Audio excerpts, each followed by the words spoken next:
Considerado como un poeta, seductor y homicida, al gran estilo del personaje Hannibal Lecter, José Luis Calva Cepeda, apodado el Caníbal de la Guerrero, le quitó brutalmente la vida a su novia para después cocinar su carne. Los reportes de medios nacionales e internacionales informaron que el sanguinario fue hallado con un plato de restos humanos sazonados con limón. Quizás para muchos el canibalismo parece ser solo un mito, una fantasía que solo existe en las historias de Hannibal Lecter, famosamente interpretado por el actor Anthony Hopkins, o también en películas de culto como El Holocausto Caníbal. Seres humanos comiéndose a otros seres humanos parece impensable. No obstante, hace ya unos años, en el departamento 17 de número 198 de la calle Mosqueta, ubicado en la colonia Guerrero, en la Ciudad de México, este repugnante acto se llevó a cabo en la vida real. José Luis Calva Cepeda era un autoproclamado escritor, dramaturgo y poeta mexicano, presunto homicida serial y caníbal. Fue acusado de quitarle la vida a su propia novia y de comérsela en el año 2007. Él mismo confesó antes del juicio que le quitó la vida, pero se negó a afirmar que consumió partes de su cadáver. Por otro lado, también era el sospechoso de otros 2 a 8 homicidios, de acuerdo al informe brindado por CNN. Este homicida caníbal nació el 20 de junio del año de 1969. Se sabe que tuvo una infancia bastante traumática. Su padre falleció cuando él apenas tenía 2 años de edad. Después de esa tragedia, su madre de nombre Elia comenzó a llevar hombres desconocidos a su casa, a quienes el futuro homicida era obligado a llamarlos padre. Soy José Cepeda, nací en el año 69, tengo pulmones enfermos, corazón grande, huesos frágiles y nariz profunda. Soy bebedor de mezcal sin gusano, canoso por herencia, grande de bolsillo y escaso de propiedades, pero rico espiritualmente. Sexual desde mi juventud, tardía madurez, admirador de la belleza de la mujer, platónico. Con estas palabras se describió a sí mismo en un texto hallado en su departamento, el cual forma parte del expediente de la Procuraduría. Cuando cumplió 7 años de edad, fue abusado por un adolescente de 16 años que estudiaba en una academia militarizada, a quien identificó como Tirso, un amigo de su hermano mayor, Jorge. Dijo en sus primeras declaraciones el 8 de octubre después de su arresto: Tirso me hizo cosas indebidas. Le dijo en más de una oportunidad a su hermano, pero fue hasta varios años después que recién tomó en serio su acusación y buscaron al presunto para cobrar venganza, dándole una fuerte golpiza. Lamentablemente, no fue este el único sufrimiento que afectó su mente, pues con su madre también vivió violencia, no solo física sino también psicológica. Él relata que un día de Reyes sorprendió a su madre y a su hermana cuando éstas colocaban los juguetes. Ella se molestó bastante por eso y para castigarlo nunca más le volvió a comprar un juguete. En otra ocasión, él rompió una figura de porcelana.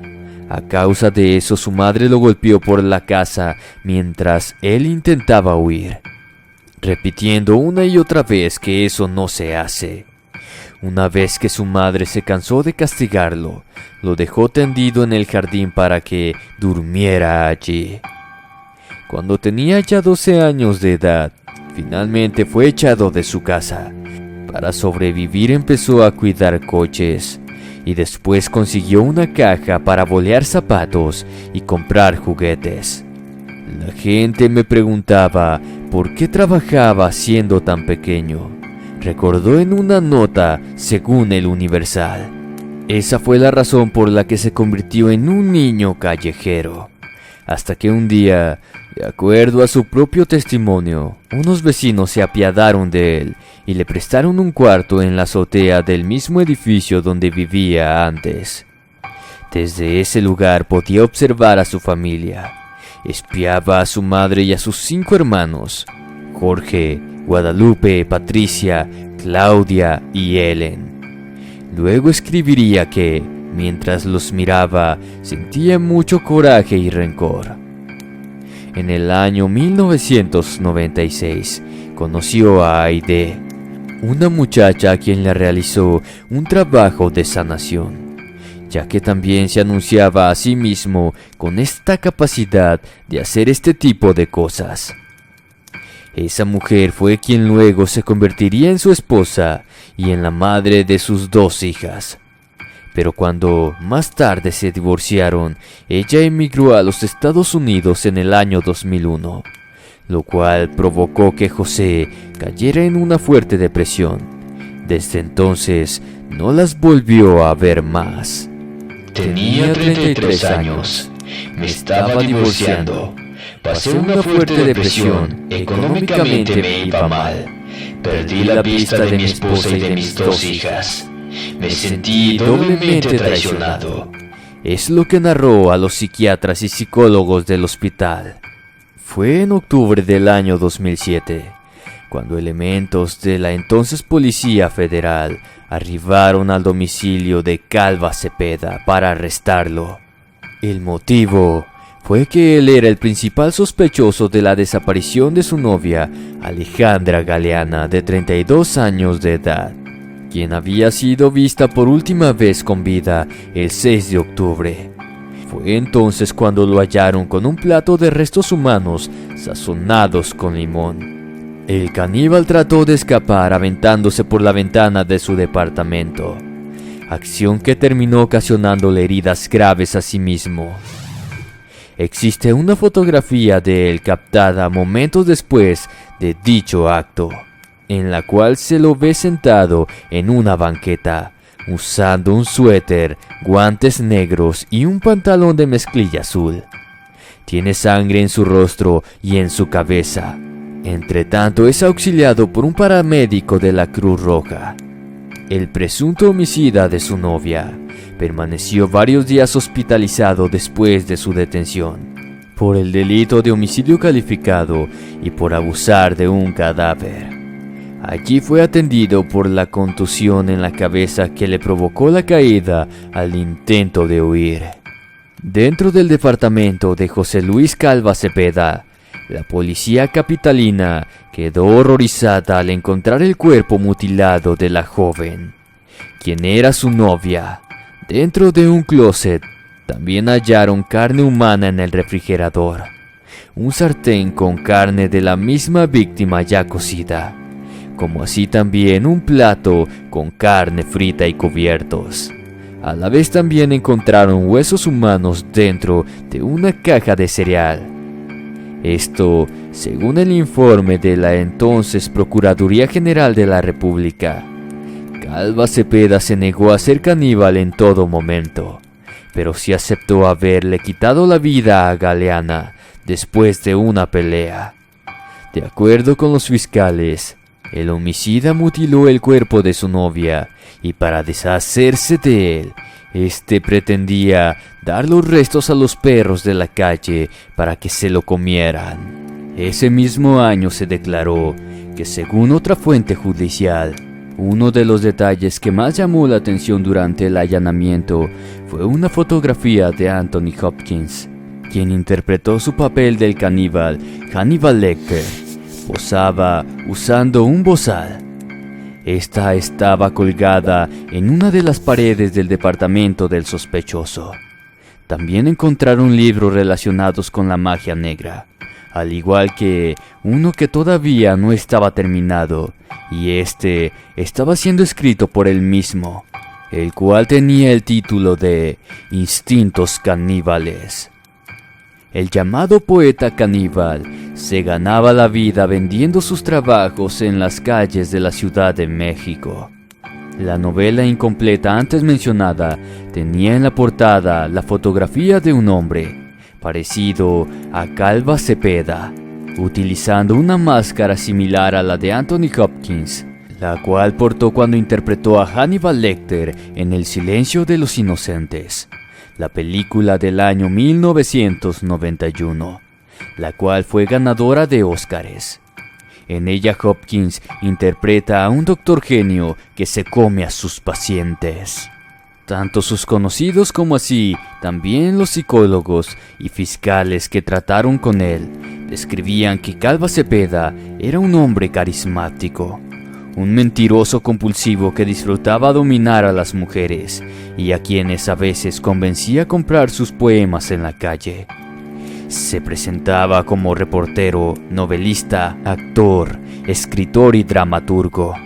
Es por eso que llegó a ser conocido por sus víctimas como poeta.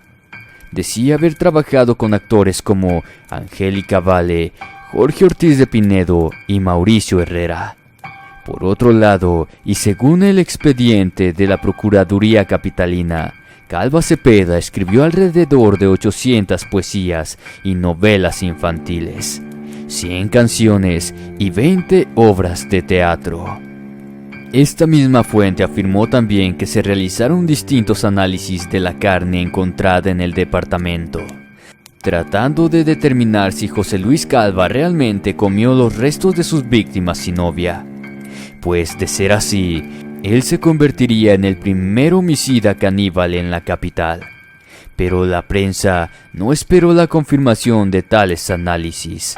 A ellos no les importaba si Calva Cepeda practicaba o no la antropofagia. El morbo ya había vencido a todos, y durante meses hubo titulares donde lo bautizaron como el poeta caníbal o el caníbal de la Guerrero. Es más, hasta el día de hoy así se le conoce. En cuanto a su madre Elia, muy poco se puede decir. Según los informes de la policía, revela que esta fue tajante al responder la invitación que le hizo Calva Cepeda para ir a visitarlo al hospital de Xoco. Ese es problema de él y que él lo resuelva. Además, yo soy inválida y no puedo estar moviéndome, dijo con toda frialdad. Pero esta misma mujer fue foco de atención para todos cuando los peritos de la Ciudad de México determinaron que el homicida tenía una desviación que lo llevaba a matar mujeres, y la razón era que en sus víctimas veía representada a su propia madre, Patricia Paya Vidaño, quien fue una de los peritos que la examinaron. Se atrevió a sostener que su madre Elia tuvo un papel decisivo en la vida del homicida, ya que si ella le decía que tal mujer no le convenía, él se deshacía de ella quitándole la vida. Según informes, en la madrugada del 11 de diciembre del año 2007, el caníbal de la Guerrero no se presentó a la llamada de todas las mañanas para pasar lista, tal cual debía ser. La razón fue que se quitó la vida a sí mismo. Se presume que realizó el macabro acto entre las 6 y 6:30 horas. Fue encontrado colgado con su propio cinturón del techo en una celda de la prisión. Contrariamente a lo que se esperaba, el escritor no dejó ninguna nota. Fue su propio abogado, Humberto Guerrero Plata, quien confirmó el terrible suceso. Efectivamente, sostuvo que José Calva Cepeda se ahorcó en su celda del Reclusorio Oriente del entonces Distrito Federal. Se encontraba bajo proceso ante el Juzgado 21 y el juez Juan Jesús Chavarría, quien dictó el auto formal prisión. Por otro lado, Juan José García Ochoa, subsecretario del Gobierno del Distrito Federal, dijo a la estación de radio Formato 1 que todo indica que se trataba de un suicidio, pero lo mejor es llevar a cabo una adecuada investigación. El 11 de diciembre del año 2007, Noticieros Televisa reveló que, en sus primeras declaraciones, José Calva Cepeda admitió que era adicto al alcohol, al tabaco y a estupefacientes, además de reconocer que padecía de distintos trastornos psicológicos. También confesó que esa no era la primera vez que era arrestado, algo que se confirmó gracias al informe de sus agentes penales, los cuales señalaron que en el año de 1993 fue arrestado por la posesión de un arma blanca. CNN reportó también que, en un determinado momento, Calva Cepeda expresó culpa y remordimiento por haberle arrebatado la vida a su novia, la desafortunada muchacha llamada Alejandra Galeana, quien aún tenía muchas metas por cumplir, según se lamentaban sus familiares y seres queridos. Una vez más reconoció haberle quitado la vida y haber mutilado su cuerpo después de una pelea, pero se justificó diciendo que en esos momentos estaba borracho y un poco drogado, por lo tanto no estaba consciente de lo que hacía. De igual manera volvió a negar haber comido la carne del cuerpo. Sostuvo que, una vez finalizado el cruel acto, se puso a limpiar cuidadosamente para después comenzar a cocinar y sazonar los restos humanos, pero que todo eso lo hizo solamente con el fin de deshacerse del cuerpo, pensando en dárselo como comida a los perros de la calle. No le deseo la muerte a nadie, pero siento que esto es justicia divina. No siento placer en la muerte de ese hombre, pero he visto que existe un Dios y que Él está conmigo, diría después Soledad Garavito, madre de Galeana, referencia al fallecimiento por manos propias de José Calva Cepeda, el homicida de su hija. Es necesario remarcar que el poeta caníbal también era investigado y vinculado en por lo menos otros 2 asesinatos más. Uno se trataba sobre el homicidio de una mujer de la vida galante, cuyo cadáver fue hallado en Tlatelolco en abril del año 2007, y el segundo perpetrado en el municipio de Chimalhuacán, en el Estado de México, donde la víctima fue identificada como Verónica Martínez Casarrubia. También fue noticia el testimonio de una de sus exnovias, identificada como Olga Lidia, quien publicó en una crónica en el diario Milenio titulada como La que durmió con el caníbal y sobrevivió. Ella cuenta que durante un tiempo convivió con José Luis Calva Cepeda en la casa de sus padres en Ecatepec, en el Estado de México. Lidia era una profesora de inglés y se convirtió en su novia luego de haber caído en sus encantos como poeta. Fueron 4 meses los que vivieron en casa de los padres de ella. En su testimonio narra que en ese lugar Calva Cepeda la amarraba para satisfacer algunas fantasías que él tenía, de las cuales el pervertido la forzaba a ser víctima, además de obligarla a ver películas de zoofilia. Entre los detalles más espeluznantes figura cuando cerraban la puerta del espacio que habitaban. Cepeda se transformaba, la maltrataba y amenazaba con hacerle daño a sus padres si intentaba abandonarlo. Llegó a golpearla en al menos 2 ocasiones. Un abogado perteneciente al despacho que lo defendía, llamado Moisés Humberto Calderón, aseguró que Calva Cepeda estaba realmente arrepentido e incluso no manifestaba signos de ser suicida mientras que estaba en la prisión. Totalmente lo contrario, él estaba muy entusiasmado con la idea del libro, ya que esto era más o menos lo que le daba una razón para sobrevivir. En el fragmento de un libro titulado Polvo de Viento, encontrado en los cajones de José Luis, el cual fue publicado por Letras Libres el 30 de octubre del año 2007. Se puede leer: Soy polvo del viento que vive en el tiempo. Soy tibia hoguera que enciende pasiones. Soy la suave escarcha que moja las almas. Soy la madrugada que escribe 1000 letras. Por otro lado, en Instintos Caníbales resaltaba los versos. Cuando surgen las intrigas, cuando vuelven las evocaciones, cuando la pasión se convierte en ira, cuando la venganza se torna en obsesión, surgen los instintos caníbales. Al final de sus días libres, la Subprocuraduría de Procesos Penales presuntamente lo vigilaba las 24 horas del día. Los mismos encargados de esto sostienen que en la cárcel, la conducta de José Calva Cepeda contrastaba con los detalles mórbidos compartidos por la prensa. La Dirección General de Prevención y Readaptación Social reportó que el caníbal de la Guerrero no causaba alteraciones con otros compañeros, ni tampoco causó problemas que fueran considerados de suma importancia. Él era un reo tranquilo.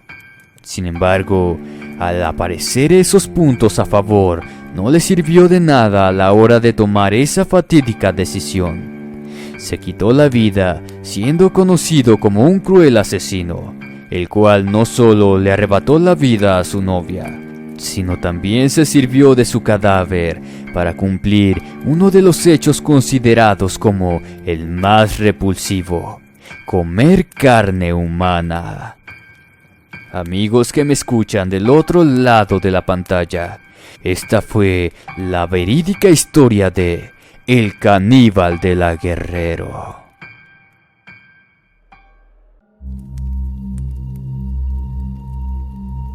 Charles Albright, el coleccionista de globos.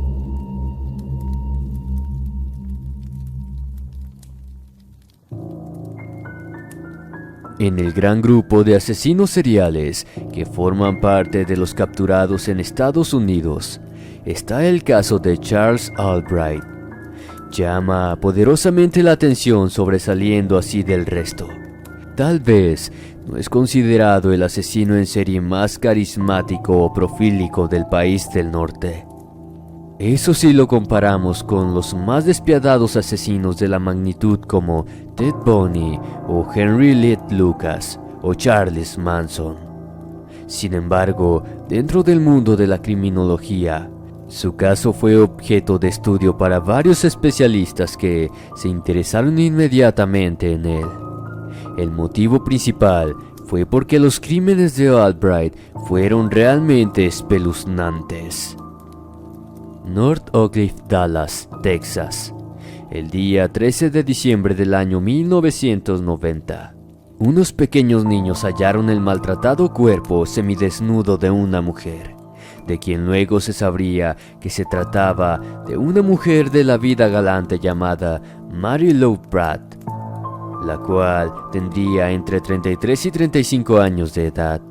La mujer había sido ultimada de un disparo en la nuca y no había testigos de los hechos. Cabe mencionar que en Estados Unidos es prácticamente común encontrarse con ese tipo de crímenes, ya que por el mismo oficio, ellas intentan mantenerse al margen de la ley, y por ello suelen arriesgarse al dejarse llevar por sus clientes a barrios peligrosos. Como así también corren peligro de ser víctimas de hombres enfermos mentales que no solo podrían lastimarlas, abusar de ellas o robarles. Peor aún, podrían arrancarles la vida, tal cual fue el caso recién mencionado. No obstante, los policías supieron que, en este caso, podría tratarse también de algún problema relacionado con dinero o con algún cliente. Una vez que llevaron el cuerpo a la morgue, comenzaron a trabajar para realizarle la autopsia de rigor. Hasta ese entonces, el cuerpo de aquella mujer se consideró tan solo como uno de los tantos crímenes, por lo que no le dieron la importancia necesaria. Fue la doctora Elizabeth Beacott quien recibió el cuerpo de Mary Lou. Cuando llegó el turno de revisar la parte del rostro, algo le llamó la atención en cuanto a la condición de los ojos, y al palpar uno de los párpados, notó que algo no estaba bien. Al abrirlo, descubrió horrorizada la ausencia de uno de los globos oculares. Sorprendida, continuó inspeccionando el cuerpo, y al abrir el párpado del otro costado, en él solo halló sangre y músculos. No tenía ninguno de los ojos. Una vez que se conoció los detalles del cadáver, la policía recién entonces puso bastante atención en este crimen, pues la delicadeza con la cual se habían extraído los globos oculares demostraba particular experticia en este tipo de operaciones. Por lo tanto, todo indicaba que este no sería el único cuerpo, que se encontraría con las cuencas oculares vacías. Rápidamente se pusieron en contacto con el VICAT, unidad que está destinada a lidiar con este tipo de criminales. Asimismo, los mismos expertos advirtieron que este tipo de asesinos eran considerados como los más peligrosos, ya que su accionar al momento de ejecutar a sus víctimas expresaba su personalidad de ser de sangre fría y altamente calculadores. El hecho de que le quitara ambos ojos a su víctima podía ser una simple manía o el afán de adquirir un trofeo, como muchos asesinos en serie suelen hacer, con el objetivo de revivir sus crímenes y estimularse. Es así como suelen robar a sus víctimas identificaciones, fotos, ropa interior e incluso trozos del cuerpo. Pero extraer un ojo no es tan fácil. Las sospechas de la policía fueron confirmadas cuando poco después se halló el cuerpo de Susan Beth Peterson, quien era una conocida mujer de la vida galante de 27 años de edad, la cual fue encontrada muy cerca del lugar del primer crimen. Peterson estaba semidesnuda, con un disparo en el pecho izquierdo, arriba de la cabeza y el último en la nuca. Al igual que en la primera víctima, sus ojos también habían sido extraídos. Apenas llevaban transcurridos 2 meses desde el primer hallazgo macabro. La policía había prohibido que se filtrara información con respecto a los detalles del primer crimen. Eso con la esperanza de que el asesino perdiera cuidado y dejara más evidencia. Pero con la aparición del cadáver de Peterson y teniendo como característica principal la extracción quirúrgica de sus ojos en ambas víctimas, inevitablemente se fue asimilando la teoría de que un posible asesino en serie anduviera suelto por las calles en busca de más víctimas. Todos los médicos forenses que analizaron ambos cuerpos coincidieron al decir que el asesino sería una persona con indudable conocimiento en el desprendimiento de globos oculares, pues los cuerpos no tenían muestras de heridas externas en los párpados. Estos solo tenían el corte necesario para sacar los ojos de su lugar, y para ello necesariamente se debe tener nociones de anatomía, aunque este tipo de operaciones resulta ser demasiado poco común. A partir de entonces, la policía trataba de registrar cada encuentro sospechoso entre las posibles víctimas y sus clientes, pero no se topaban con nada de lo anormal, aunque sí surgían reportes en los cuales figuraban discusiones y enfrentamientos. Pero teniendo en cuenta ese riesgo, los oficiales poco y nada podían hacer al respecto. Fue en esos días cuando se comenzó a hablar sobre la existencia del Dallas Ripper, aunque aún no se conocían muchos detalles sobre el perfil del asesino, como así tampoco de su macabro ritual. Cuando apareció el tercer cuerpo, el FBI trató de perfilar con mayor empeño al hombre que debían buscar. La víctima se llamaba Shirley Elizabeth Williams, quien había perdido la vida exactamente de la misma manera que las 2 mujeres anteriores. Sus ojos habían sido removidos. Sin embargo, con el hallazgo del nuevo cuerpo, una pista más se le sumó a las tétricas mutilaciones, pista de la cual la policía de Dallas sacó provecho al instante. Se trataba de un punto que relacionaba a las 3 víctimas, el cual recién fue considerado como importante al aparecer la tercer mujer. Esto los condujo a enfocarse en un solo lugar donde buscar a su asesino. Las 3 mujeres ya sin vida presentaban sus servicios en un mismo complejo de moteles, lo que indicaría que el asesino debía trabajar o vivir cerca. Aún así, hubo un detalle que confundió un poco a los investigadores, y es que Shirley, de 41 años de edad, a diferencia de las otras 2, era de raza negra.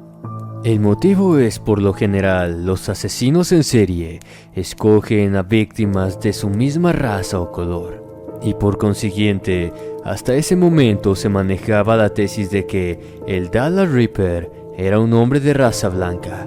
Pues son casi escasos los casos en los que un asesino en serie escogiera personas de otra raza distinta a la suya.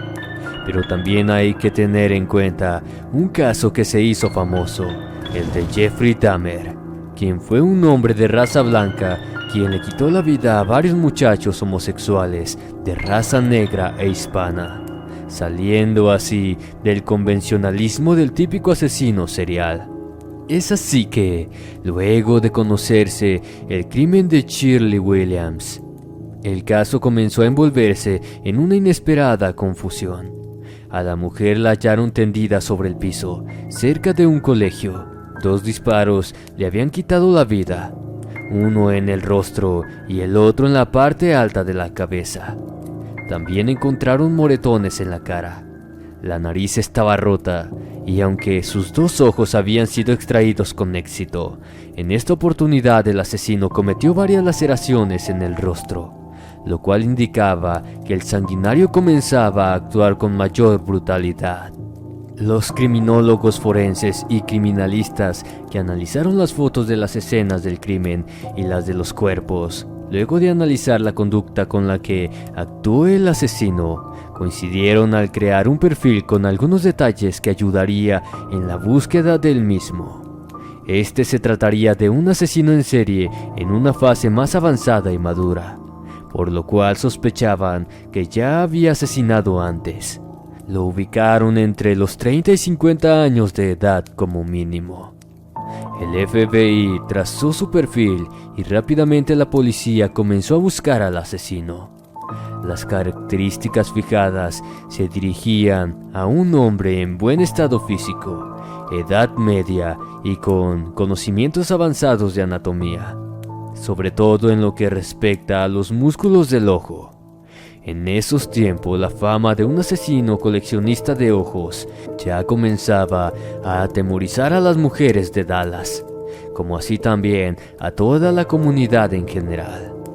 El descubrimiento de un vello púbico en el cuerpo de Shirley fue puesto bajo la lupa, identificando como el de un hombre caucásico. No era mucho, pero no había más pistas. Dentro de los informes que poco a poco se iban acumulando, apareció un curioso relato el cual narraba 2 ataques perpetrados cerca de la zona que frecuentaba el asesino. En esto las mujeres habían descrito a un agresor musculoso, de cabello gris, que conducía una camioneta pick-up techada, con colores blanco y rojo o blanco y marrón.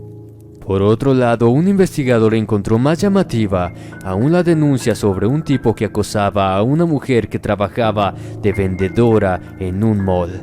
El hombre fue identificado como Charles Albright. La habría estado acosando y dando regalos hasta que el personal del lugar tuvo que expulsarlo. Para ese entonces Albright cargaba consigo una copiosa historia policial, incluyendo problemas con menores de edad. Finalmente las sospechas se confirmaron cuando las mujeres de la vida galante que denunciaron los ataques al FBI reconocieron en la fotografía de Albright como su agresor. Teniendo ya esa prueba, se dirigieron a la casa de Albright, desde donde lo sacaron a pesar de los intentos de evadirlo por parte de su esposa Dixie. Albright tenía 57 años de edad.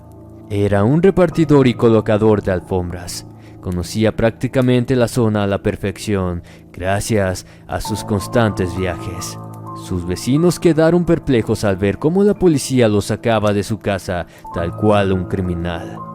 Pero peor aún se sintieron cuando supieron que su vecino fue indicado como el sospechoso principal de ser el ya famoso Dallas Ripper, algo que por supuesto Charles negó. Sin embargo, las pruebas empezaron a acumularse en su contra. Finalmente el FBI tenía a su hombre. Según el informe, cuando la policía entró a su casa, quedaron anonadados al contemplar la enorme colección de máscaras que Albright poseía. Lo más abrumador fue descubrir que estas no estaban colgadas en las paredes como uno lo esperaba, sino que estaban sobre una mesa, mirando hacia arriba. También encontraron una colección de muñecas, libros sobre asesinos en serie, textos que hablaban sobre la doctrina nazi y varias armas de distintos calibres. Pero para desgracia de los investigadores, ninguna correspondía a lo que buscaban. Pero por suerte se halló una serie de cuchillos de precisión llamados X-Acto. Todo indicaba que estos fueron con los cuales Albright habría llevado a cabo las extracciones de los globos oculares de sus víctimas. Otra de las pruebas incriminatorias fueron los distintos cabellos encontrados en una aspiradora, con la cual Albright aseaba a su station wagon. En el vehículo también se encontraron cabellos y vellos púbicos de las 3 mujeres asesinadas junto con sus propios vellos, lo que lo involucraba a los crímenes directamente. Finalmente, los detalles de los crímenes se filtraban en la prensa. El apodado Eyeball Killer comenzó a aparecer en las primeras planas de todos los periódicos junto a la foto de Albright, dejando a toda la comunidad totalmente impactada por lo que se leía. Ya hemos revelado los detalles de los crímenes por los que este asesino serial llegó a ser conocido. Sería bueno conocer también un poco de la vida de este criminal. ¿Y qué es lo que lo llevó a cometer tan brutales asesinatos? Este hombre, de cuerpo atlético, voz suave y trato afable, se llamaba Charles Albright. Nació el 10 de agosto del año de 1933 en Amarillo, Texas. Fue adoptado por Fred y Dell Albright. Siendo pequeño, se mostró como un niño inquieto e impulsivo, al cual le gustaba jugar en su patio trasero, pero sus juegos no eran para nada normales, pues al pequeño Charles le encantaba realizar todo tipo de torturas y experimentos con insectos y animales pequeños. Durante la adolescencia, disfrutaba disparar balines de goma contra ardillas y conejos. Por otro lado, cabe destacar que era considerado un muy buen alumno en el colegio. Desde corta edad manifestó su deseo de ser un taxidermista. Su madre lo ayudó en su sueño. No obstante, la situación económica no era muy buena, y como las imitaciones de ojo de animales eran demasiado caras, solo podía poner botones en las cuencas oculares de los pájaros que disecaba. Algo que nos puede resultar sumamente escalofriante. Cuando Charles tenía 16 años de edad, ya estaba envuelto en muchos problemas, incluido un asalto y la relación con una mujer de la vida galante de la zona. A los 19 años, su madre le encontró unas fotografías donde guardaba celosamente a su exnovia. Pero fue lo que vio en ella lo que lo espantó. A la imagen le faltaban los ojos, los cuales habían sido cortados y pegados en una de las paredes. Cuando continuó revisando, halló más fotos, todas recortadas de la misma manera, siendo esto el más claro anticipo del oscuro asesino que estaba gestando. A los 20 años de edad, contrajo matrimonio con Betty Nestor, una maestra de escuela. Por su parte, Charles tuvo inconvenientes al tratar de tener un trabajo estable. No lograba permanecer en un trabajo por más de 3 meses, y eso fue el motivo principal por lo que se generaban algunas discusiones con su esposa. En cuanto a su personalidad poco constante, se le sumaba su agilidad por involucrarse en problemas. Tan así que, en su periodo de casado, llegó a pasar un tiempo en la cárcel por falsificación de documentos. Asimismo, tuvo otros cargos y multas por otros tipos de delitos menores. Por ejemplo, cuando adulteró documentos otorgándose grados académicos. Finalmente, su esposa se separó de él, cansada de su conducta extraña, sobre todo por la obsesión que Charles mantenía por los ojos y las cuchillas. Los dibujaba constantemente y los guardaba o pegaba en algunos lugares de su casa. En el año 1981, fue acusado de intentar abusar de una pequeña de 9 años. Él siempre lo negó rotundamente, justificando que todo se trató de un malentendido en el suceso. Luego reconoció haber estado bromeando con ella y a la vez prometió que no volvería a hacerlo. Esto le sirvió para que el jurado le creyera y saliera sin problemas de la acusación. En el año de 1987 fue encontrada sin vida una mujer de la vida galante de Dallas, y aunque la mujer no había sido mutilada como las anteriores víctimas de Albright, según varios especialistas, esta podría haber sido la primera de muchas otras víctimas no reconocidas por el asesino de los globos. En el año de 1990, Albright comenzó a interesarse por los libros sobre asesinos seriales. Simultáneo a eso empezó a pintar cuadros de mujeres mutiladas. Esto también coincidió en los tiempos en los que mantuvo una relación sentimental. Aún así no dejó de acudir con las mujeres de la vida galante para tener noches de encuentros con ellas. Justamente es en este periodo cuando comienzan los macabros asesinatos. Más de una persona que aseguraba haberlo conocido dijo haberlo escuchado maldiciendo a estas mujeres. Inclusive llegó a prometer quitarle la vida a alguna, e irónicamente las frecuentaba a espaldas de su pareja. Su forma de asesinar era sumamente cruel. Se llevaba a una mujer de estas, tenía relaciones con ella y luego le arrebataba la vida por la espalda. Como poseía un buen estado físico, no le resultaba difícil cargar y llevar el cuerpo, donde realizaba el acto al que convirtió en su marca personal. No demoraba más de 1 minuto en la extracción de cada ojo, pues él también era experto cirujano. Luego de eso huía, aunque no muy lejos, pues increíblemente él vivía a solo un par de cuadras del lugar de los hallazgos de los cuerpos, ya que Albright no se esforzaba mucho en ocultarse o despistar a la policía, hasta que llegó el día de su detención en el año 1991. Cuando por fin se logró su captura, la policía quedó satisfecha. Por otro lado, el FBI mostró claro asombro por la precisión quirúrgica que poseía Albright. Mientras tanto, se trataba de recolectar la mayor cantidad posible de evidencias que aseguraran la condena del asesino.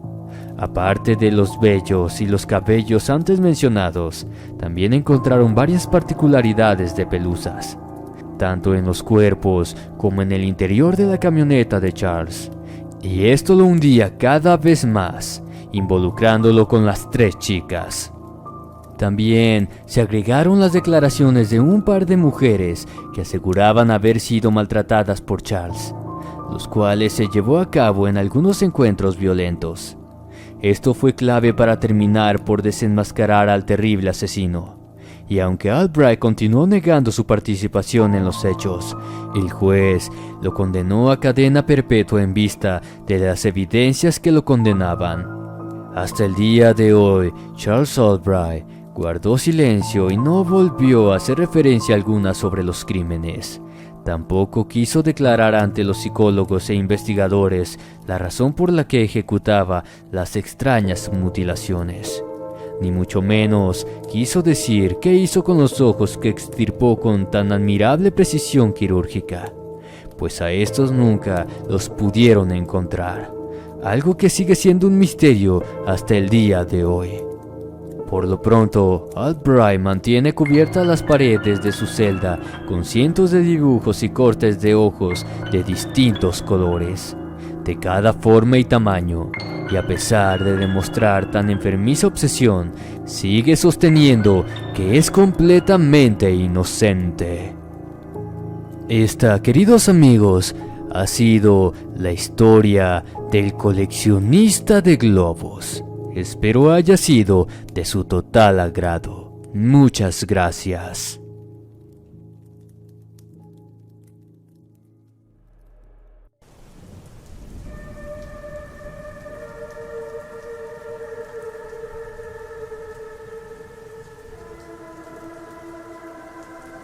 Maribel era una viva imagen de una dulce niña de apenas 11 años, cuando ese día llamó a la puerta de la casa de la familia de su vecino Martin Brown, un pequeño de solamente 4 años de edad.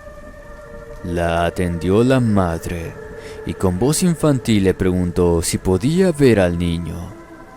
La mujer, totalmente abrumada al escuchar ese pedido, le responde a la pequeña que eso no podría ser, pues su hijo estaba sin vida.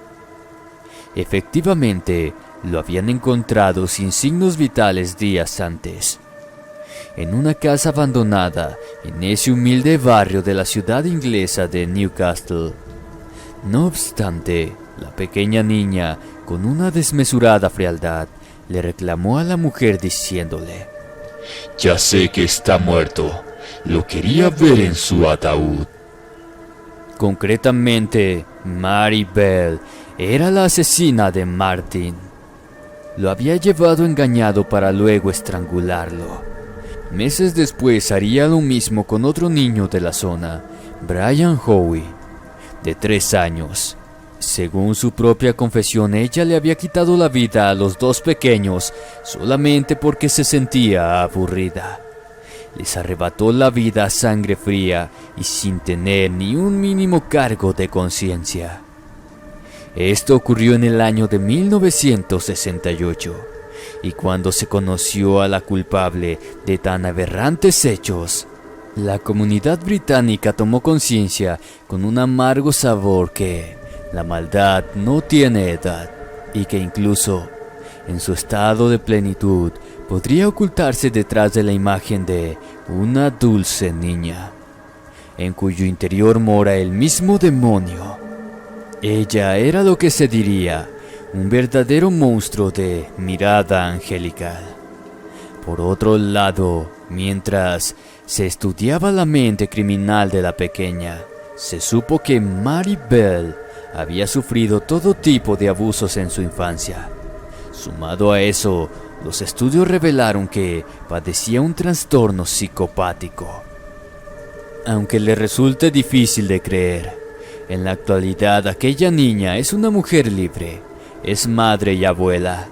Permanece en el más absoluto anonimato gracias a una ley que ella misma promovió, la cual protege la identidad adulta de quienes cometieron crímenes y cumplen su condena. Esa medida es la que se conoce como la Orden de Maribel. Se podría decir que el historial criminal de esta niña llamada Maribel parece haber comenzado con la aparición del cuerpo del pequeño Martin Brown. Su cuerpo inerte fue hallado en una casa abandonada del humilde y precario barrio de Scotswood, en la ciudad de Newcastle, en el noreste de Inglaterra, el 25 de mayo de 1968.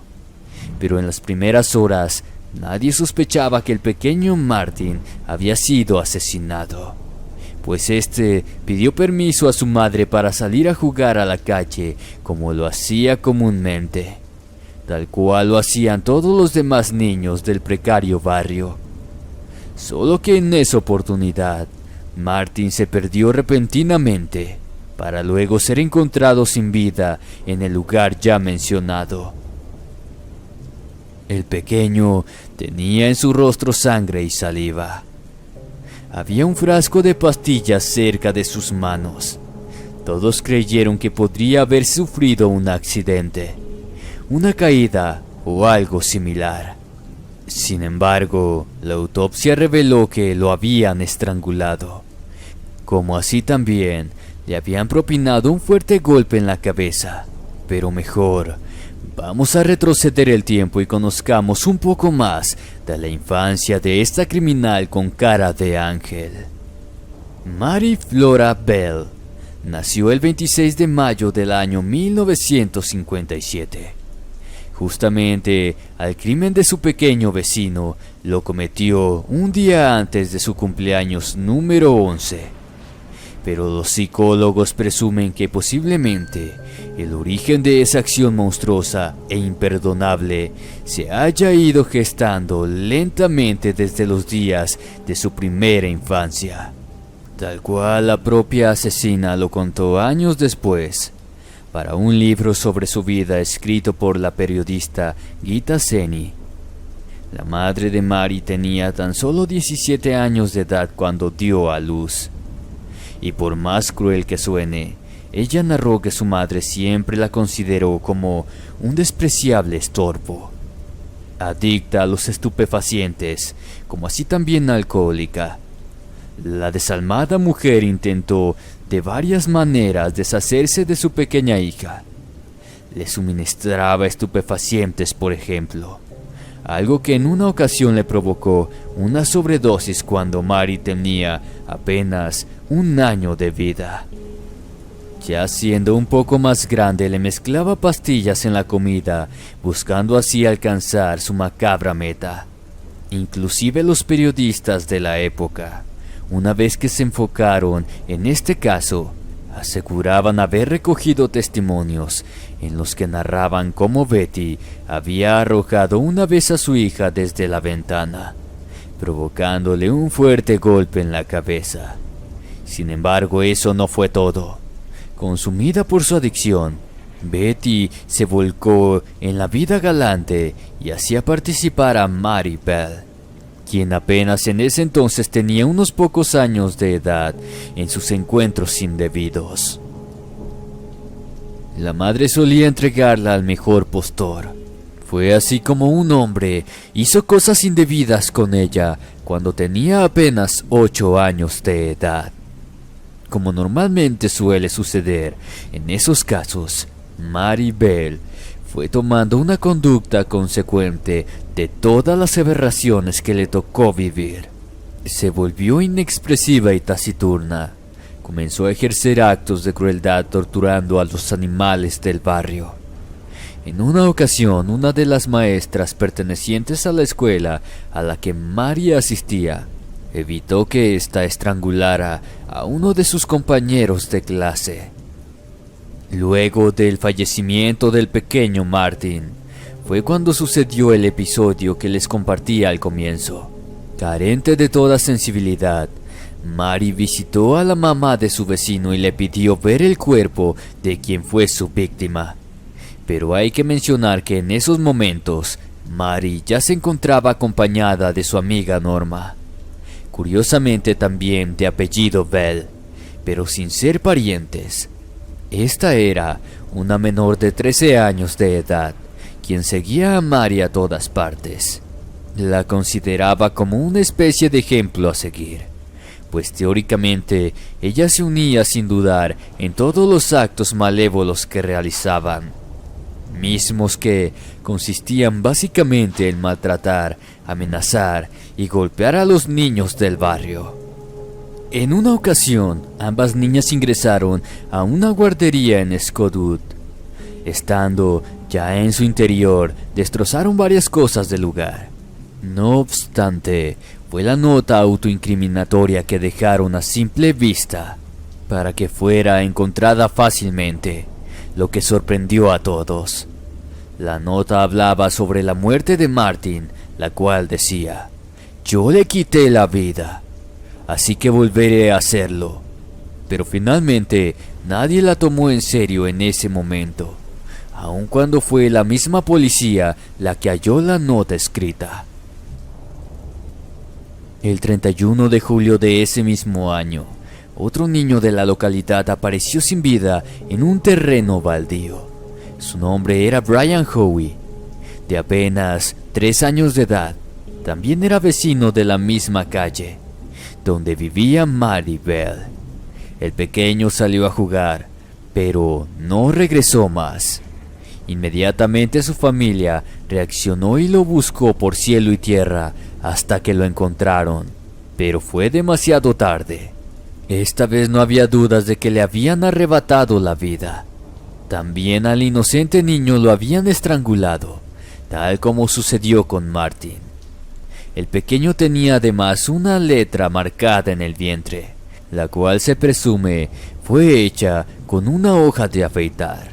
En principio parecía ser que se trataba de una N, pero esta fue modificada hasta quedar como una M. Otro de los detalles que horrorizó a todos es saber que la culpable del crimen utilizó aparentemente unas tijeras con las cuales le había cortado mechones de cabello, como así también le hizo cortes en las piernas y en los genitales. Fue la clara actitud sospechosa de las dos niñas que adoptaron después del crimen. A partir de esos momentos, pusieron especial atención en las dos niñas. Es más, la hermana de Brian menciona cómo Mary le dijo dónde podía encontrar el cuerpo de su hermano. Eso sucedió cuando todos los vecinos del barrio aún estaban buscando al niño. Durante el primer interrogatorio que les realizó el detective local James Dobson, las dos niñas intentaron evadir lo más que pudieron las preguntas, y a las que respondieron solo fueron contradicciones. Mary se mostró fría y manipuladora, pero cometió el gravísimo error de mencionar las tijeras como el arma con la que le hicieron eso a Brian. Algo que hasta ese entonces nadie había mencionado, y por ende eso le involucraba plenamente en el crimen. Sin embargo, eso no alcanzó.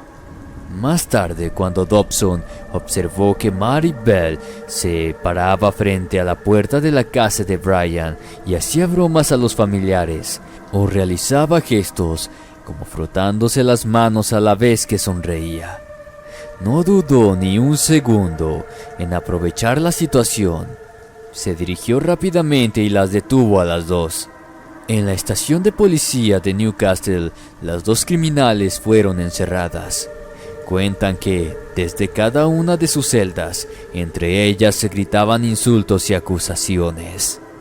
Los informes revelan que, cuando finalmente Mary Bell confesó que había cometido los dos crímenes, lo hizo de la manera más escalofriante que alguien pueda oír decir a una niña. Lo hice únicamente por placer y la emoción de matar, pronunció sin mostrar el mínimo grado de arrepentimiento ni empatía. Norma, quien de igual manera permaneció detenida a la espera del juicio que tendría que enfrentar junto a Mary Bell, también declaró que ésta le confesó detalles en relación al día en el modo en el que le quitó la vida a Brian. Apreté su pescuezo y presioné sus pulmones. Así es como lo debes matar.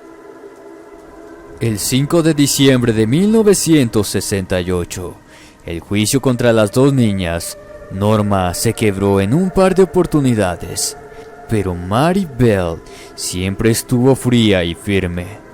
Daba respuestas astutas y desafiantes, pero por las pruebas presentadas y su propia confesión, la niña no tuvo muchas oportunidades para lograr obtener la absolución.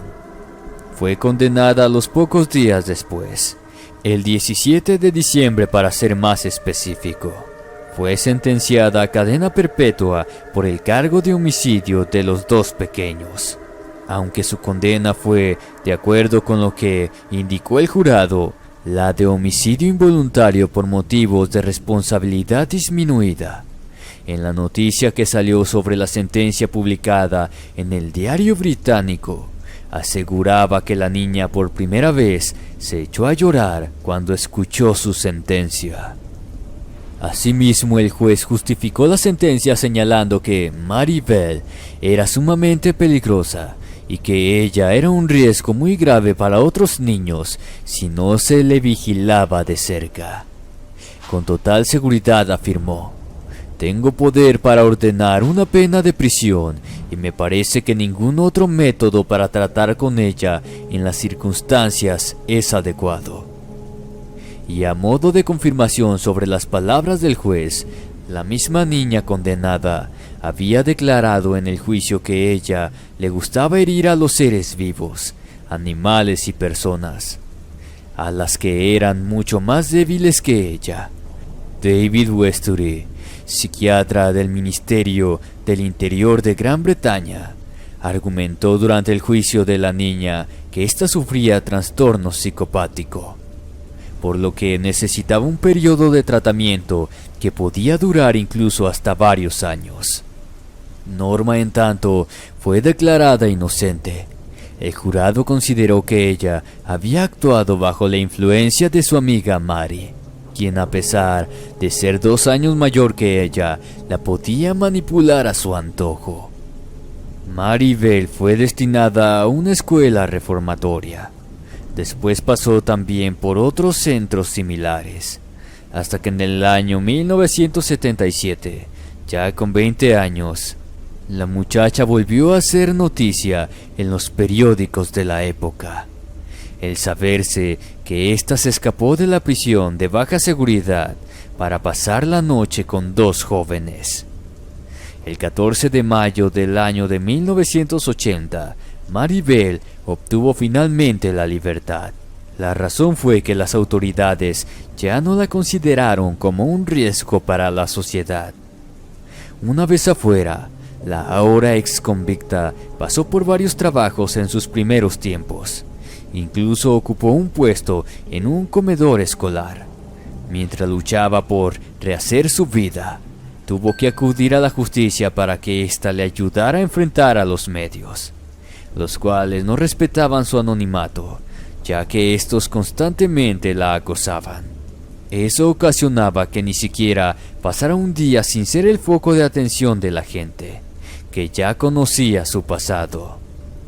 Ya en el año del 2003, la quien fuera una niña asesina logró que el Tribunal Supremo británico le renovara su derecho a preservar su intimidad, la cual había concluido cuando su hija cumplió 18 años. En esta oportunidad solicitó que su anonimato y el de su familia fuera de por vida, y lo consiguió. Actualmente, a esta norma se le conoce como la Orden de Mary Bell, la cual permite que los expresidiarios puedan preservar ocultas sus verdaderas identidades. Lo último que se sabe de Mary Bell es que, según el diario británico Daily Mail, en el año 2009 y a los 51 años de edad se convirtió en abuela. En esa ocasión, cuando salió a la luz esa noticia, la madre del niño Martin, mujer que moriría en el año 2013, volvió a levantar la voz para dar su opinión al respecto.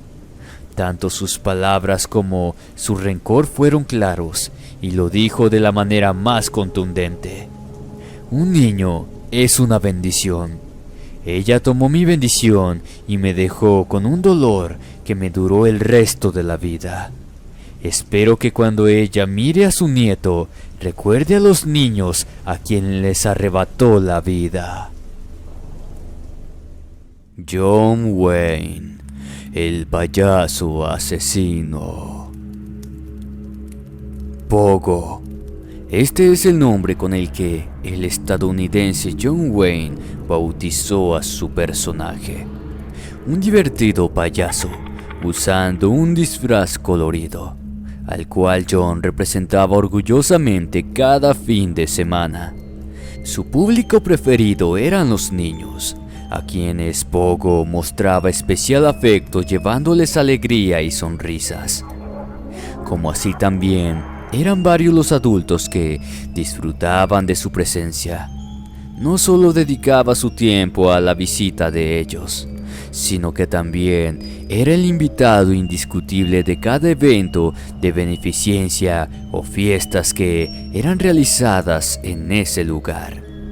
Era considerado un ejemplo a seguir, un vecino caritativo y excelente persona.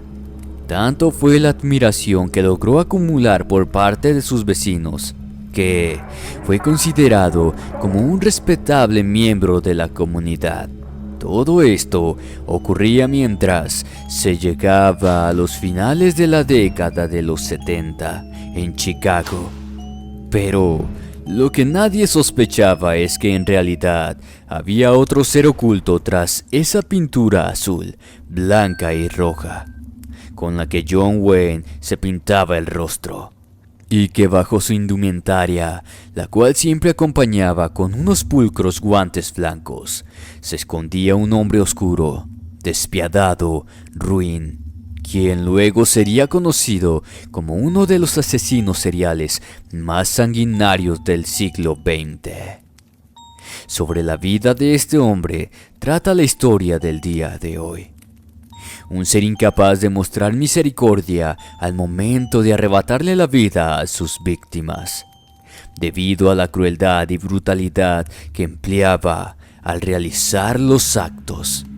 Se convirtió en una figura más de las que representa al mal puro, camuflado en un simple disfraz de payaso.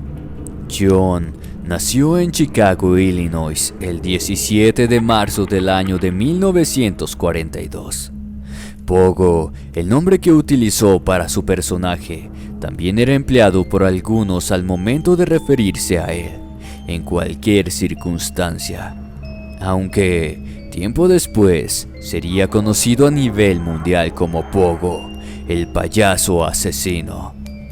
A su título de asesino en serie estadounidense, lo ganó gracias a la violencia y asesinatos de 33 hombres jóvenes, a cuyo grupo de desafortunados les arrebató la vida entre 1972 y 1978. De entre el total de sus víctimas, 26 jóvenes fueron enterrados en el sótano de su propia casa. A otros 3 los sepultó en diferentes lugares del mismo terreno, y otros 4 cuerpos fueron lanzados a un río cercano. Mientras todo esto sucedía, el ejemplar vecino John Wayne seguía poniéndose su peculiar disfraz con el que se transformaba en el payaso Pogo, acudiendo a realizar los servicios sociales en desfiles y fiestas para niños a los que era invitado. En su infancia sufrió de obesidad y con ella todo el sufrimiento que esto representa, tal cual lo que hoy se conoce como bullying. Estaba muy unido a sus 2 hermanas y a su madre, quien cariñosamente lo llamaba Johnny. Caso contrario era lo que ocurría con su padre, ya que éste lo castigaba frecuentemente. Utilizaba cualquier excusa para hacerlo, a tal punto de que John llegó a asumir que era odiado por este. Pero su padre no solo lo castigaba a él, sino que, al ser un alcohólico sin remedio y por ende sin ninguna clase de interés en su superación a sí mismo, los abusos físicos con los que torturaba a la familia era el pan de cada día. No obstante, su objetivo predilecto, usado para desahogar toda la furia, era el inocente John, cuyo pequeño cuerpo se convirtió en el blanco habitual donde un cinturón de cuero era azotado sin piedad. Además, su padre golpeaba brutalmente a su madre, sin importarle que ellos fueran testigos oculares de tan grotesco acto. Esto llevó a John a un serio problema, ya que después de un tiempo, al entrar en la etapa de la adolescencia, tuvo problemas con la intimidad. Tanto en su infancia como en la adolescencia, John se esforzaba en todos los sentidos para agradarle y hacer que su padre se sintiera orgulloso de él. Pero fueron muy pocas las veces que éste le dio señas de agrado. Prácticamente jamás logró ganar su aprecio ni mucho menos su aceptación. Su padre lo denigraba de las formas más humillantes. Las más empleadas para causarle ese daño psicológico era llamándolo con frecuencia con palabras altisonantes. También le decía niño de mamá, esto referido a un claro desprecio hacia John, quien para ese entonces ya mostraba un comportamiento algo extraño hacia las mujeres. Cuando el pequeño niño tenía apenas los 9 años de edad, un amigo de la familia abusó de él, provocándole lo que sería el mayor dolor emocional vivido, colaborando así quizás a que el monstruo que llevaba dentro fuera creciendo en odio y rencor. Cuando tenía ya 11 años de edad cumplidos, en una oportunidad se golpeó en la frente contra un columpio. Como consecuencia del accidente, se le formó un coágulo de sangre en el cerebro, pero nadie le dio demasiada importancia, por lo que pasó desapercibido. Pero cuando llegó a la edad de 16 años, las secuelas de ese accidente comenzaron a dar señales drásticas en la salud de John, en especial cuando comenzó a sufrir desmayos. Su padre, obstinado en el desaprecio de su hijo, pensó que esos episodios se trataban solamente de intentos por parte de John para dar lástima o llamar la atención. No solo lo acusaba de mentiroso, sino que también lo golpeaba para castigarlo, según él, por estar fingiendo. Sin embargo, su madre siempre lo apoyó. Buscó ayuda en el hospital, donde finalmente logró que le hicieran los estudios correspondientes, en los cuales salió a la luz su problema en la cabeza. Los médicos le recetaron medicamentos para disolver el coágulo. De esa manera el joven John logró recuperar dentro de todo un poco la salud y la estabilidad. Asistió a 4 colegios diferentes, pero acabó abandonando cada uno de ellos, pues tenía problemas en cuanto a los estudios.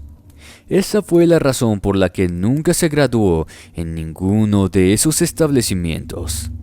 Cuando llegó a la edad de 20 años, y siguiendo el consejo de su desalmado padre, abandonó su casa para irse a mudar a Las Vegas, Nevada.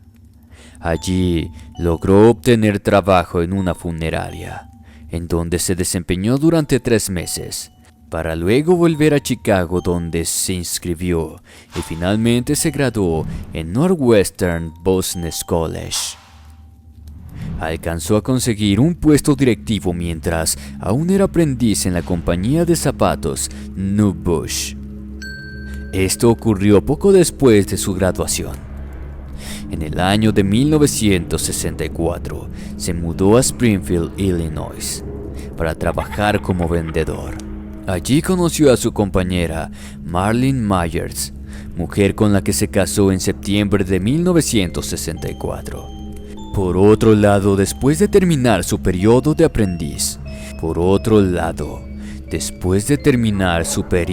aprendiz, ascendió a encargado de departamento.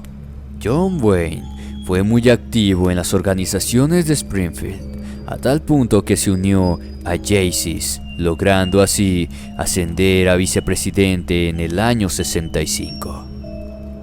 Desafortunadamente para él, su primer matrimonio llegó a su fin, luego de que John fuera declarado culpable por abuso a un menor en el año de 1968. En esa ocasión fue sentenciado a 10 años de prisión por este crimen, pero después de pasar 18 meses recluido en la penitenciaría estatal, logró salir en libertad condicional el 18 de junio de 1970. Según consta los informes de esas fechas, tal beneficio logró obtener gracias a su buen comportamiento. En 1971, compró una casa en un sector anónimo de Norwood Park.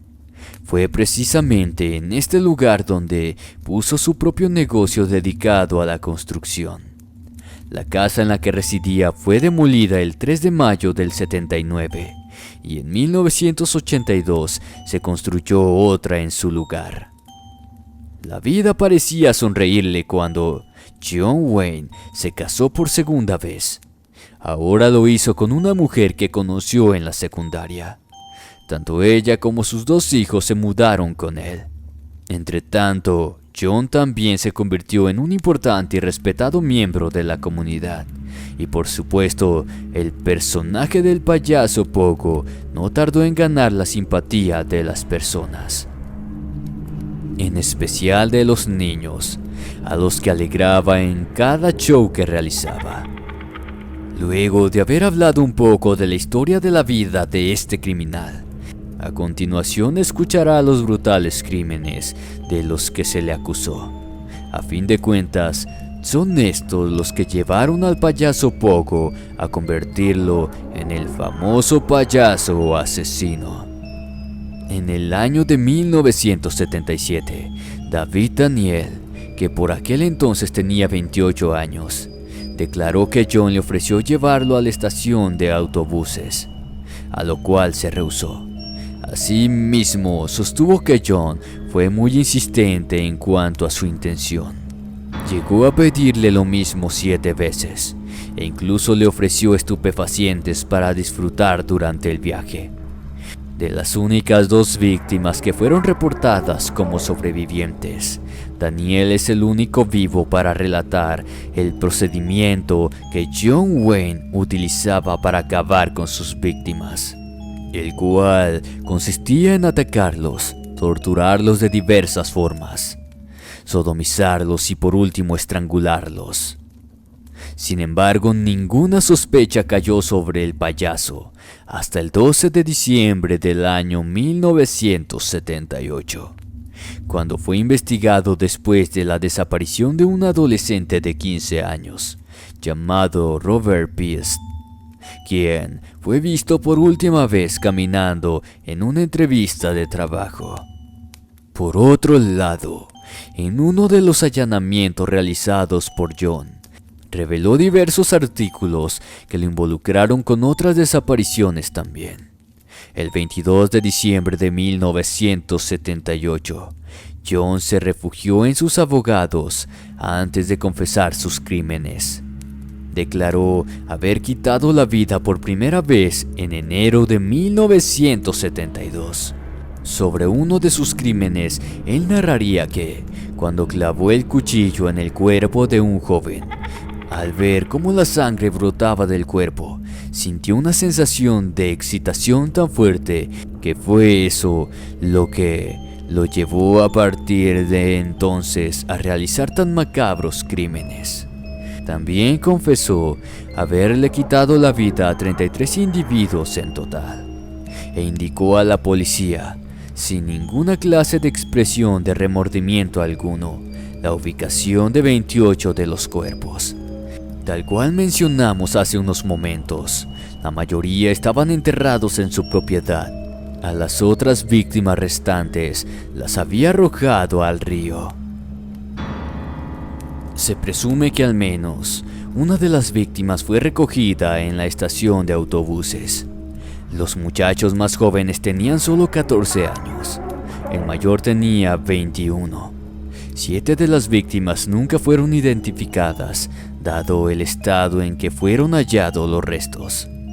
Los cadáveres fueron descubiertos desde diciembre del 78 hasta abril de 1979.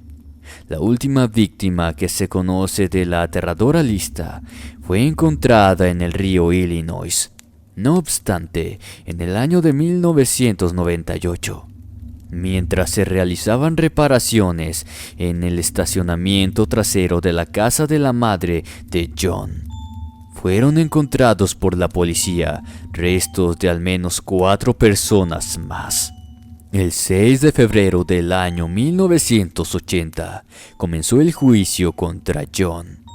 Durante el transcurso de el payaso asesino se declaró inocente en todo momento, alegando tener problemas mentales, por lo que eso no lo convertía en el dueño de sus propios actos.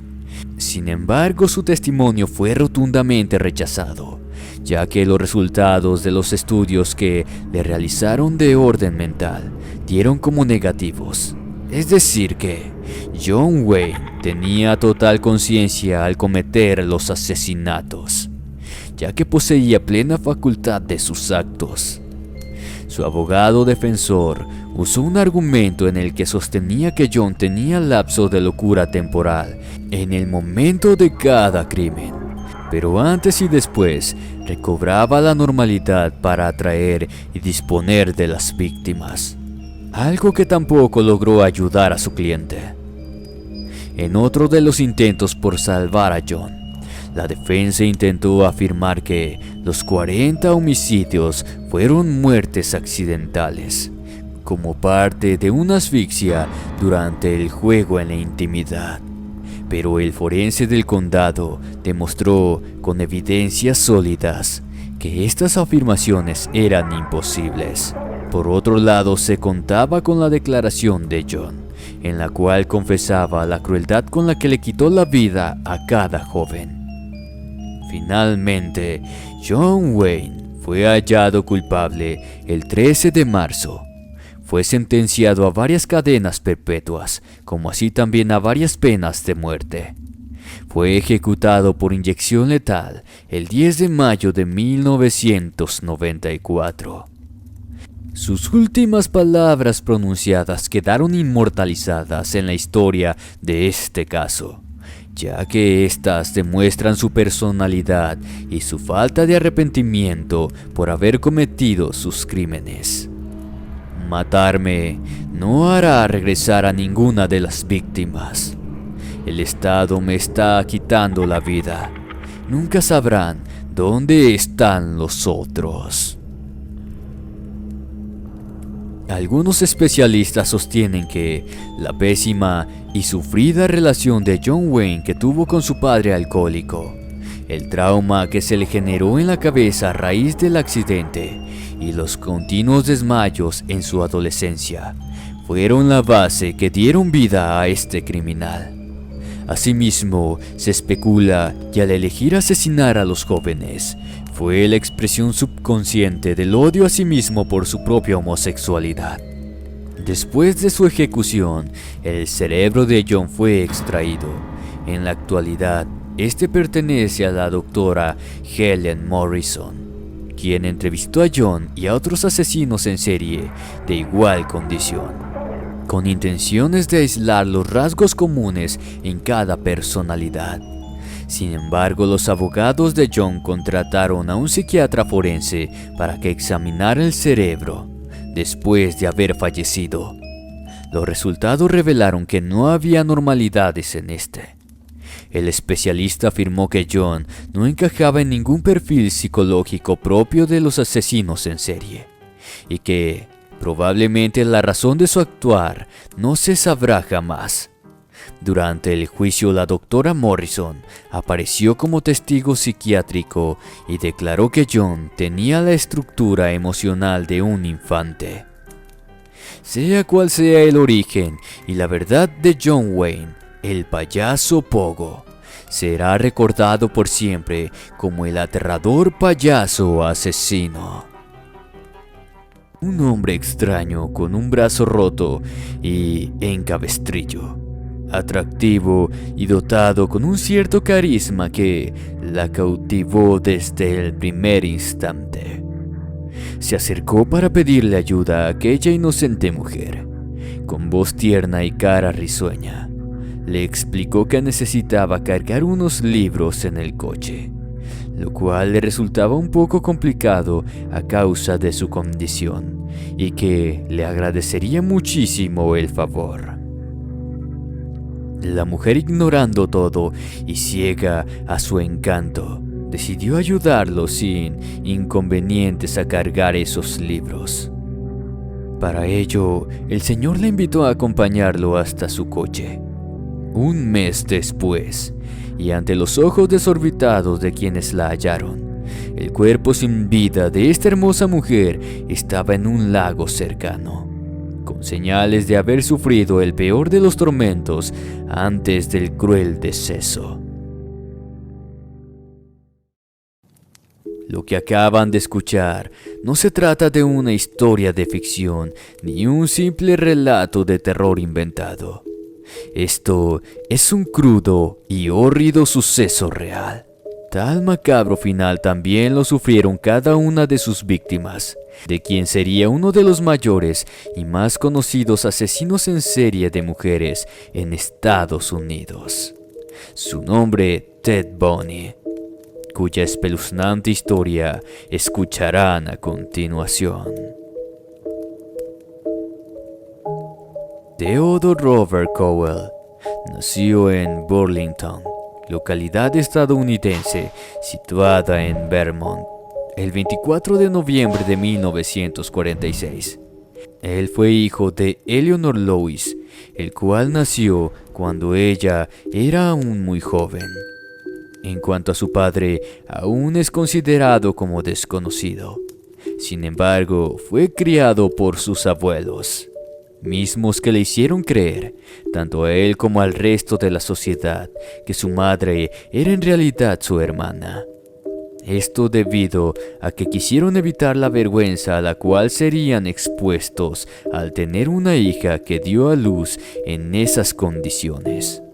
No obstante, y como si eso se tratara de una burla más de la vida, la joven madre rechazó en los primeros años de vida a su pobre hijo, pues para ella la vergüenza era mucho mayor, convirtiéndose así en el desprecio de su propia familia. Según Ted, posteriormente daría declaraciones en las cuales involucraba a una muy mala imagen al total de sus parientes. Por ejemplo, al parecer su abuelo era un hombre demasiado violento. Maltrataba cruelmente a su abuela frente a sus propios ojos, llegando así a convertir su vida en una sublime pesadilla. Poco a poco los traumas se fueron formando en su mente inocente, siendo un niño que creció en ese entorno agresivo.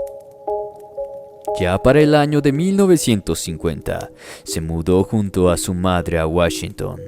Allí la mujer conoció a un hombre con quien un año más tarde contrajo matrimonio. Su nombre era John Bundy. El joven Theodore Cowell sería adoptado por este y recibiría su apellido. El señor, dentro de todo, siempre intentó entablar una buena relación con el niño, pero este jamás le dio cabida. No importaba todo el esfuerzo que hiciera, él lo rechazaba. Es así como se llegó a tal punto en que la idea de crear un vínculo afectivo con el padrastro quedó en la nada. Ahora era el mayor quien desarrolló aversión hacia el pequeño. Mientras tanto, con el paso del tiempo, el entorno indeseado iba afectando su conducta cada vez más. Otros aspectos se fueron agregando a la vida de Ted. Al padecimiento del permanente rechazo se le unió la ya experimentada violencia intrafamiliar. Por otro lado, hay que mencionar que Ted Bundy ya había empezado a manifestar una personalidad retraída e infantil. Tenía muy poco contacto social. Asimismo, empezó a mostrar síntomas de lo que hoy en día se considera un trastorno disocial, manifestando un comportamiento cruel, tanto que ya le resultaba ameno y divertido el hecho de entretenerse atrapando, matando, mutilando y descuartizando pequeños animales. Cuando cumplió la edad indicada, Ted Bundy se inscribió en la universidad y empezó a estudiar psicología. Curiosamente fue considerado como un excelente estudiante en el área. En el año de 1967, se enamoró y empezó una relación de noviazgo con una de sus compañeras de la universidad. Ella se llamaba Stephanie Brooks. Sin embargo, 2 años más tarde, esta muchacha se silenció y terminó por dejar la relación con Ted. Sin embargo, 2 años más tarde, esta muchacha se licenció y terminó por dejar la relación con Ted. Los motivos no fueron del todo claros, pero ella lo justificaría diciendo que él era demasiado inmaduro en algunos aspectos y por ende no tenía la suficiente capacidad como para llevar una vida normal como pareja. Bonnie se obsesionó con ella. La prueba de ello fueron las incontables cartas que él le mandaba frecuentemente, todo con el fin de lograr reconquistarla. En este mismo año abandonó sus estudios y empezó a tener diferentes empleos, en los que no duraba demasiado tiempo. En el año de 1969 conoció y empezó una relación con Elizabeth Glover, la cual duraría 5 años. Esto lo llevó a cabo mientras seguía en contacto por carta con su anterior relación. Tiempo después terminaría por graduarse y en el año de 1973 se inscribió en la Universidad de Washington para estudiar Derecho. Se interesó también por la política, razón por la que empezó a participar por el Partido Republicano. Eso le sirvió para vincularse a diferentes actividades comunitarias. Entre ellos llegó a ser voluntario en un servicio telefónico de ayuda a mujeres agredidas, e incluso a ser condecorado por salvar a un menor de ahogarse. Más adelante volvería a encontrarse con Stephanie Brooks. La relación esta vez fue mucho más breve, pues ella lo abandonó nuevamente, argumentando que ahora él adoptó una conducta extremadamente fría. Cabe destacar que Ted Bundy anteriormente ya había cometido diferentes hurtos y uno que otro delito. No obstante, sería durante el año de 1974 cuando se empezaron a registrar sus primeros asesinatos confirmados, aunque se sospechaba que en realidad también estaría involucrado con varios otros casos ocurridos antes de esa fecha, ya que estos coincidían perfectamente con el método y brutalidad que este asesino serial empleaba al momento de quitarle la vida a las jóvenes víctimas.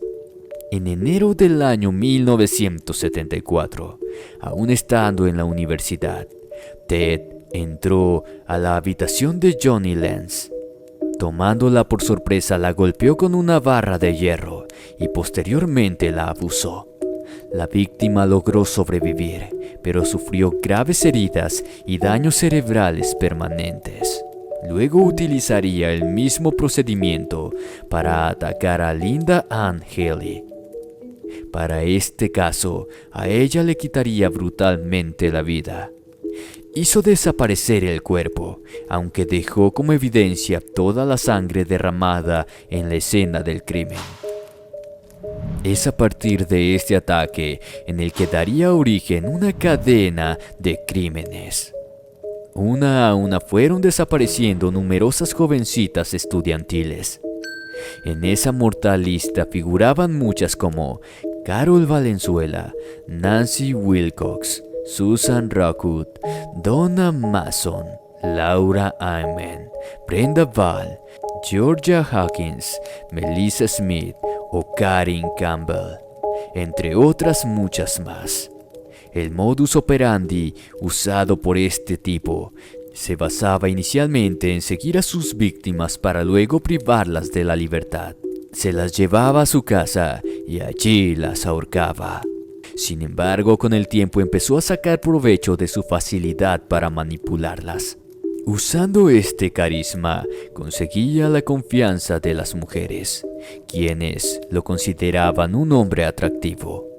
Esto le sirvió para atreverse a buscar víctimas incluso durante a plena luz del día, siendo el método más utilizado la simulación de tener un brazo roto y pidiendo ayuda para llevar cosas a su auto. Entre las preferidas de este tipo estaban principalmente las mujeres jóvenes, en especial las que eran morenas de cabellos largos. Curiosamente, estas características coincidían tanto con las de su madre como así también con las de su antigua novia, Stephanie Brooks. Las víctimas, a menudo ultrajadas y descuartizadas, adoptaban la típica costumbre de los asesinos seriales de conservar algunas partes de sus cuerpos como trofeos. La cabeza, por ejemplo. Esto le ayudaba a revivir la enferma sensación amena que sentía al cometer los crímenes. Asimismo, le resultaba normal mantener relaciones con las mujeres una vez que estaban sin vida, practicando así la necrofilia. También dejaba marcado su sello, pues en los cuerpos eran encontrados sus mordiscos, como si estos se trataran de una marca registrada. Durante el mes de noviembre de 1974, Ted Bundy fingió ser un oficial de policía para acercarse a Carol Darroch. De ese modo, la hizo subir a su coche. En su inocencia, la pobre joven accedió pensando que realmente había cometido alguna falta y que éste la llevaría a la comisaría. Pero en el transcurso, Bundy detuvo el coche en una zona previamente elegida por él e intentó esposarla, algo que indudablemente alertó a la víctima. Afortunadamente, Carol consiguió zafarse antes de ser inmovilizada y huir, tras lo cual acudió a la policía. Fue gracias a esta aterradora experiencia lo que logró que las autoridades consiguieran el primer retrato robot del sospechoso. Tal retrato provocó que diversos testigos pensaran que se trataba de Ted Bundy, como el posible autor de los hechos que estaban atormentando a las mujeres del lugar. Entre ellas se incluye quien en esos momentos era su novia Elizabeth, pero por más que todos pensaron en él, no se lo pudo identificar totalmente como el sospechoso, por lo que finalmente se terminó de desestimar la posibilidad de que él fuera el asesino. Aquello hizo que Ted Bundy prosiguiera privando de la libertad y quitando la vida a numerosas jóvenes sin temor, aunque para ello utilizó su astucia y fue variando su aspecto. Como así también empezó a viajar a diferentes estados con el fin de no levantar sospechas, hasta que en una ocasión, en el año 1975, para ser más específico, un coche de la policía detuvo casualmente a Ted Bundy en una inspección.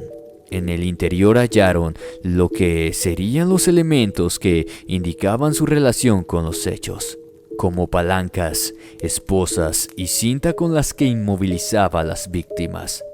Fue así que Ted Bundy fue detenido. Y para fortuna de la víctima, en ese caso fue identificado por Carol Darroch como el autor de su secuestro. En el año de 1976 daría inicio el primero de los juicios al que este despiadado asesino serial sería sometido.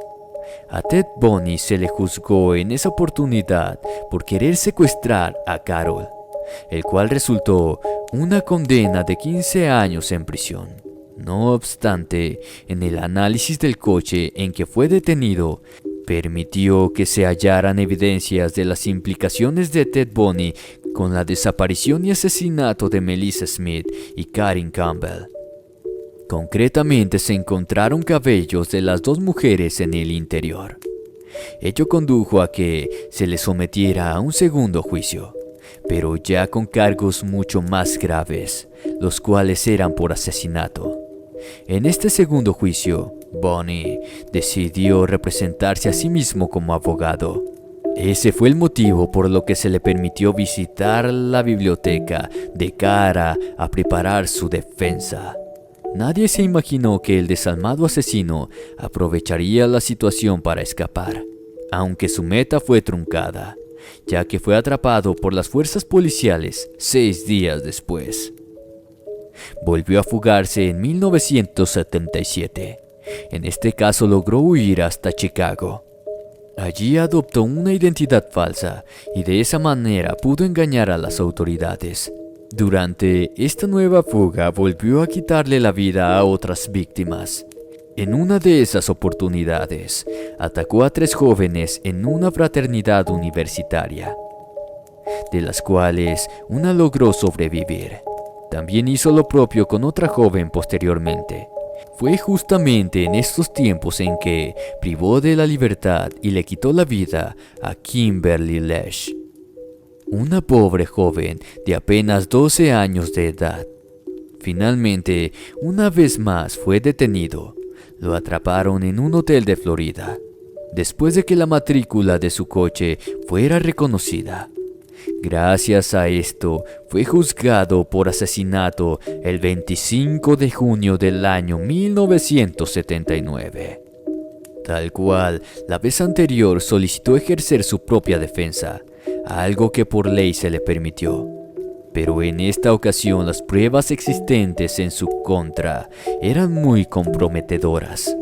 En el juicio se presentaron testigos que lo vieron salir de la fraternidad, e incluso acudieron sobrevivientes de sus agresiones.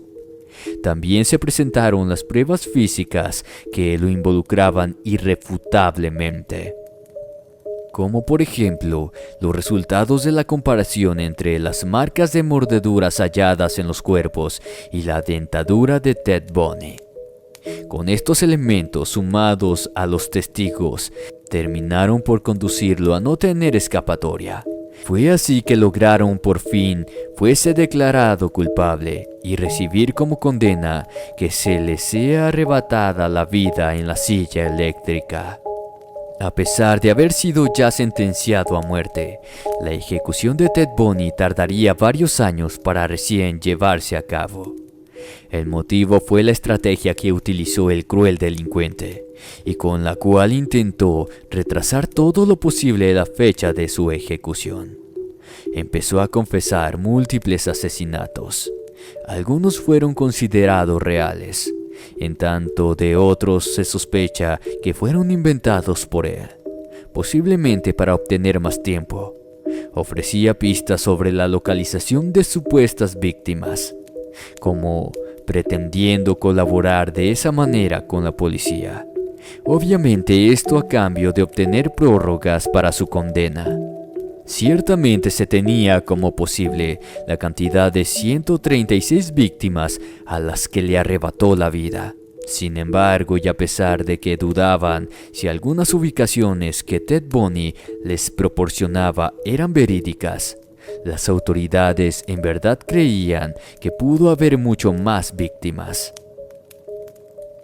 El asesino serial de mujeres llegó al límite de la desesperación por salvarse, tanto que inclusive se atrevió a colaborar en la detención de otros asesinos de su igual o peor maldad.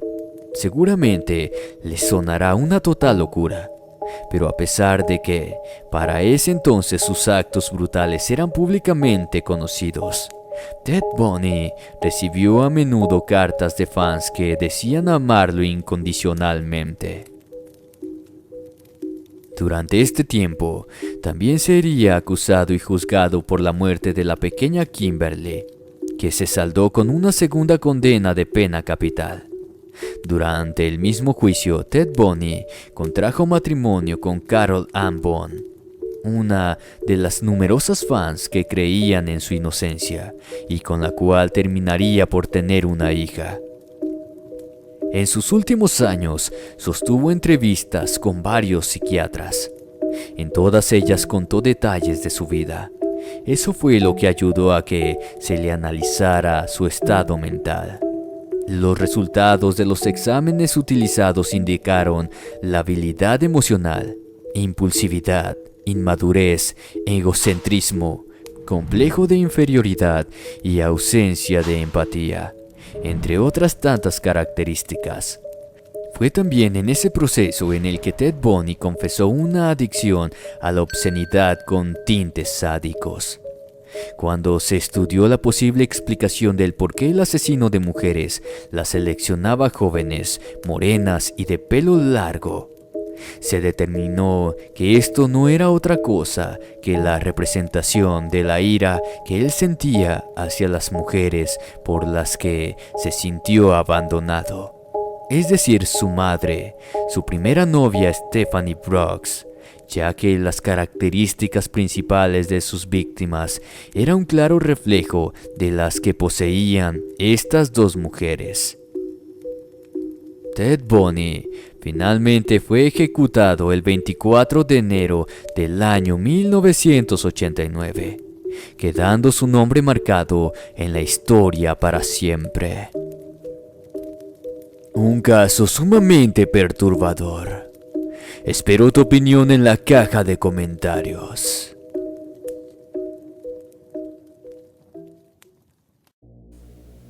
Infraescucha, ¿qué te ha parecido este video? Házmelo saber en la caja de comentarios y dime de qué parte del mundo nos ves. También me ayudaría bastante a que lo compartieras con un amigo o una amiga. Eso me ayudaría a seguir haciendo videos como este. También te recomiendo este video, el cual sé que te encantará. Sin más por el momento me despido, no sin antes desearles dulces pesadillas. Buenas noches y hasta la próxima.